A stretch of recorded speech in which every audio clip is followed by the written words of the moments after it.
Yang keempat, tahapan lebih lanjut sebenarnya. Dia akan jadi mau dengan siapa saja asal bisa lepas masa jomblo.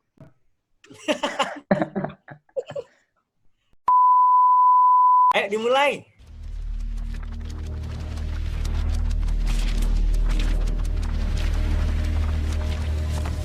Bang Dery gimana nih? Ya, kalau tadi penyakit hati pertanyaannya, saya buka jurnal penelitian bahkan. Terus udah diluncurkan sama IDN Times di situs berita ya. Bahkan taruh bahasa Inggris jadi saya harus translate sambil ngomong. Ada 5 penyakit kronis yang sering menyerang jomblo. Jadi kalau para jomblo itu dihubungkan sama penyakit hati, apalagi di bulan Ramadan, penyakitnya dulu ya, bukan obatnya, ada 5. Yang pertama, dia bilang selalu self-comparison, membandingkan diri sendiri dengan orang lain. Padahal setiap orang punya timeline yang berbeda-beda, kemudian punya kesibukan yang berbeda-beda, dia akan lihat diri sendiri itu tidak lebih baik dari orang lain. Jadi pembandingan diri. Wajahnya, fisiknya seolah-olah ketika orang yang sudah berpasangan, tarawih bareng, buka puasa bareng, sahur bareng itu lebih menyenangkan. Padahal kita nggak tahu di balik berkeluarga juga ada misalkan tantangan sendiri ya dalam rumah tangga. Itu yang pertama, self comparison. Dicatat Pak Moderator ya, ada ilmiah dikit. Yang kedua, dia merasa juga rendah diri, merasa menjadi manusia paling tidak laku. Kenapa merasa menjadi manusia tidak laku? Padahal tidak ada yang namanya tidak laku. Di sini dikatakan single person ya, atau jomblo itu merasa dirinya seperti barang yang sedang dijual dan seolah-olah orang lain barangnya bagus gitu kualitasnya, dia tidak sebagus kualitas barang-barang yang lain. Padahal belum tentu salah dirinya sendiri. Belum mendapatkan pasangan atau belum berkeluarga, jadi jangan pandang diri sendiri itu seakan-akan kualitasnya lebih rendah. Misal orang lain mungkin lebih punya banyak uang sehingga gampang dapat pasangan, orang lain mungkin lebih alim, dapat pasangannya gampang, orang lain mungkin pekerjaannya lebih mapan, makanya gampang. Padahal bukan itu, ada banyak faktor yang dilihat oleh perempuan atau laki-laki terhadap pasangan, bukan hanya kemapanan atau 1 atau 2 kualitas saja. Lanjut nih ya. Yang ketiga, jealousy, iri terhadap teman yang sudah punya pacar, pasangan, istri, suami. Dia akan merasa masih nyambung sebenarnya, iri berhubungan sama tanda-tanda kalau dia merasa tidak mampu keluar dari zona jomblo. Ada yang dibagi-bagi juga nih. Ada yang saya baca tapi nggak sambil ngejek sebenarnya ya. Ada yang sebenarnya sindromnya itu ringan, 1-2 minggu, sebulan, 2 bulan menjomblo, tapi sudah tanda-tanda ini merasa dirinya kronis.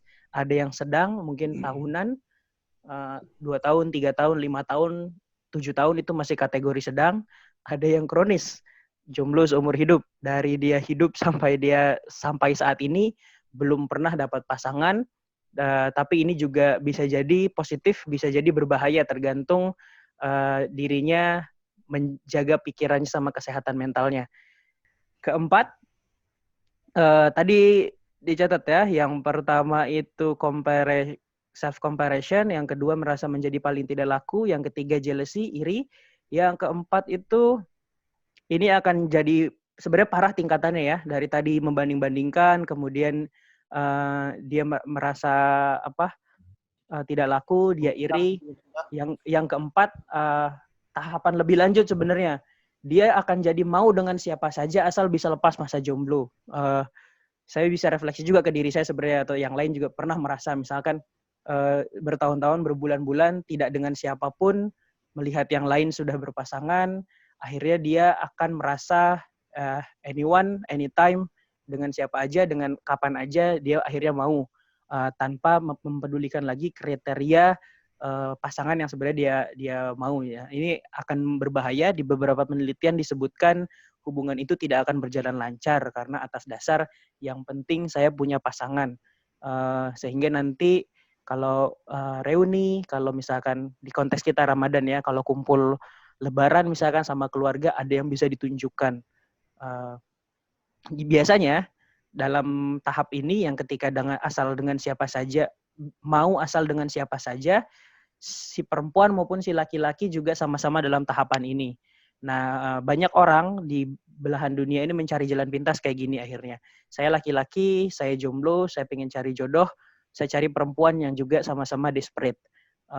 Jadi akan menjadi pasangan yang istilahnya memiliki asal punya pasangan gitu. Dan yang terakhir akhirnya menjudge. Dia akan mengatakan life is not fair, hidup ini tidak adil. Bahkan sampai di sini disebutkan menganggap Tuhan tidak adil. Dia menciptakan dirinya sebagai makhluk yang tidak sempurna karena Tuhan menciptakannya jomblo. Misalkan ini penyakit hati yang akan sulit disembuhkan. Cabangnya akan bermacam-macam.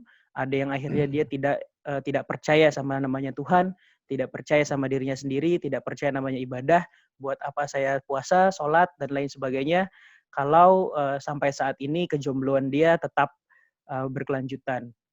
Nah, karenanya banyak akhirnya para jomblo yang bukan mujahid ya, para jomblo yang menyimpang, tidak bisa memanage penyakit hatinya, dia ke arah yang dilarang agama. Entah itu misalkan terjadi di kota-kota besar ya, Bang Haji, Bang Ferry juga, akhirnya cari sesuatu yang bisa melampiaskan entah itu hawa nafsunya atau melampiaskan kebutuhan akan kesehatan mentalnya untuk diakui sebagai saya bukan jomblo, saya bisa juga kok dekat sama laki-laki, dekat dengan perempuan, dan akhirnya terjun ke pergaulan bebas.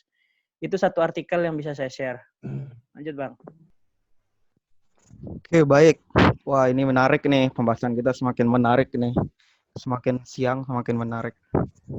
Untuk selanjutnya nih, berbicara soal cara untuk menyembuhkan penyakit hati, dan ada kaitannya ini tentang bagaimana kan kalau untuk bisa menuju untuk cara menyembuhkan penyakit hati ini tentu kita harus melakukan seperti mulai dari perubahan-perubahan kecil kan, bisa dibilang kayak atomic habits kayak gitu. Nah, kaitannya di bulan Ramadan ini, apa kira-kira kebiasaan-kebiasaan kecil? Saya meminta ke teman-teman, ke Ustadz nih, bagaimana kebiasaan-kebiasaan kecil apa yang mungkin kita harus lakukan yang dampaknya nanti besar di bulan Ramadan ini, sehingga kita bisa menyembuhkan penyakit hati ini. Oke, tapi ini saya juga nggak pernah tahu ilmu pakemnya ya. Selama ini saya ketika merasakan sesuatu yang mengganjal di hati, kemudian kita mendapatkan sebuah cobaan, ya mungkin iri, dengki, bahkan kita bisa berputar arah menjadi maksiat, dan sekarang menjadi hati kita mati, dan sekarang kita bagaimana caranya untuk keluar dari lingkaran tersebut. Kalau saya selama ini ketika mendapatkan ujian seperti itu, saya zikrullahnya itu, kebiasaan kecil saya itu mengulang-ulang hafalan biasanya, dan menambahkan hafalan. Kalau misalnya kita terlalu keras hatinya karena sering bersenda gurau, terus habis itu mengeraskan hati ya. Mengeraskan hati itu ada banyak. Kita membiarkan nafsu, kita banyak mendengarkan musik, kemudian kita terlalu banyak ngomong. Itu tuh yang mengeraskan hati. Ada banyak. Coba baca dari 8 penyebab kerasnya hati dari Imam Al-Ghazali. Itu ada banyak.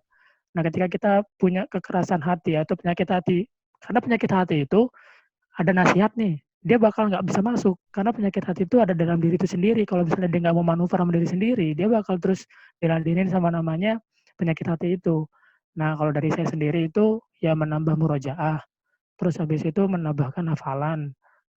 Pun kalau misalnya sering dengar musik dan segala macam, saya biasanya yang ngulang-ngulang hafalan sambil saya melakukan sesuatu hal yang bisa melupakan saya terhadap yang lain-lain gitu. Jadi alhamdulillah sampai sekarang kalau misalnya lagi sendiri atau apa, ya saya biasanya nggak mau menaati kesepian itu menjadi sebuah ladang dosa yang bisa menjebak saya seperti melakukan maksiat, melihat-melihat yang tidak-tidak gitu. Kalau saya seperti itu ya. ini nggak ada ilmu pakemnya karena ini punya subjektivitas yang tinggi untuk bisa melenyapkan penyakit hati ini. Tapi dibaca dulu coba yang dari Imam Al-Ghazali itu ada banyak penyebab penyakit hati. Itu kayaknya bagus banget. Ya. Oke, baik. Terima kasih. Saya ingin mendapatkan, saya ingin meminta nasihat nih dari teman kita yang bisa dibilang nih pengalamannya luar biasa lah nih. Mau di Aji. OSIS, mau diremus. Nih Aji, bagaimana Aji pendapat saudara tentang kebiasaan-kebiasaan kecil apa yang nanti perubahan-perubahan kecil apa yang dapat memberikan hasil yang luar biasa nih untuk mengatasi penyakit hati di bulan Ramadan. Halo, Assalamualaikum Ji. Apakah kita sudah tersambung dengan Naji? Pura-pura nge-lag internet itu. Kacau, kalian saya lagi diem loh. Saya tuh sengaja nyimak. Enggak lah, detailnya dulu. Enggak tahu, Fer. Enggak, Saya masih banyak belajar. Kamu kok nggak tahu kayak- apa-apa. kamu kok mirip kayak Anang Hermansyah ya sekarang cukurannya Ji. Oke, Erwan gimana Wan? Saya Untuk- masih banyak belajar. Pertanyaannya masih sama nih, gimana untuk saudari Hani? Apakah ada pengalaman bisa diceritakan mungkin? Waalaikumsalam Kak. Nah, Lanjut Han. Apa Kak? Saya mau dengerin di sini Kak. Mau dengerin Haki ngomong. Ya kan semuanya kita pasti memiliki pengalaman yang beda-beda kan? Kalau saya pengalaman ini sih, karena baru pertama kali ngerantau ya Kak. Jadi saya berusaha buat nggak putus komunikasi sama teman-teman rumus angkatan. Itu sih, biar ada yang saling ingetin. Mantap. Ya berarti ini kaitannya tetap dalam jamaah ya. Biar seperti sapu lidi gitu. Kalau sendirian tuh gampang patah. Tapi kalau dalam jamaah ada ikatan, nah itu sulit patahnya. Betul. mantap. Saya pingin dengar nih dari yang lebih muda lah. Ini Hendra. Aduh, gimana ya? Sama sih, maksudnya berjamaah itu sangat ini ya, sangat benar-benar mempengaruhi gitu. Selain tetap diremus, selain untuk tetap berkomunikasi dengan teman-teman remus juga kayaknya lebih bagus lagi nyari lingkungan baru yang memang bisa menghindari kita untuk maksiat. Gitu sih.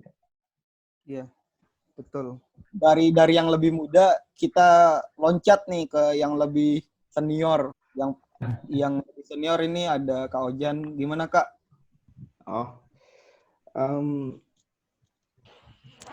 Saya terlalu ini ya kalau ngobrol di antara adik-adik ini. Terlalu makhluk bergelimang dosa ngomong hal yang baik kayak aneh gitu. Ya kalau penyakit hati itu sih tergantung prioritas gitu ya. Misalkan dalam keseharian itu seringnya iri gitu kan terhadap harta misalkan gitu. Ya cari kajian atau hal-hal yang membuat kita itu harta itu bukan suatu yang utama yang harus dicari gitu. Kalau misalkan yang harta, misalkan sama jabatan, ya nanti cari negatifnya. Kalau jabatan terlalu tinggi, amanah tidak gitu. Kemudian misalkan terhadap status jomblo atau pasangan, misalkan buat kegiatan yang tidak untuk memikirkan hal itu gitu. Misalkan senang olahraga ya fokus aja olahraga gitu. Karena dengan fisik kalau kita itu membiasakan diri melakukan hal positif dalam artian baik itu ngaji atau kegiatan-kegiatan di lingkungan sekitar. Kalau di tempat saya itu biasanya ada meja pingpong, ada sepedaan segala macam. Itu mending seperti itu gitu. dibandingkan dengan tidak melakukan sesuatu hal. Ini kan pengalaman pribadi juga. Pokoknya kalau kita nggak melakukan hal positif, yang akan dilakukan itu ya hal negatif gitu. Ya, benar. Walaupun hal negatifnya itu nanti berjenjang ya, mulai dari yang paling remeh-temeh sampai ke yang menjadi hal-hal yang melampaui Mayor. batas. Melampaui batas. Jadi bertahap gitu Zan ya, dari yang kecil sampai yang paling parah gitu.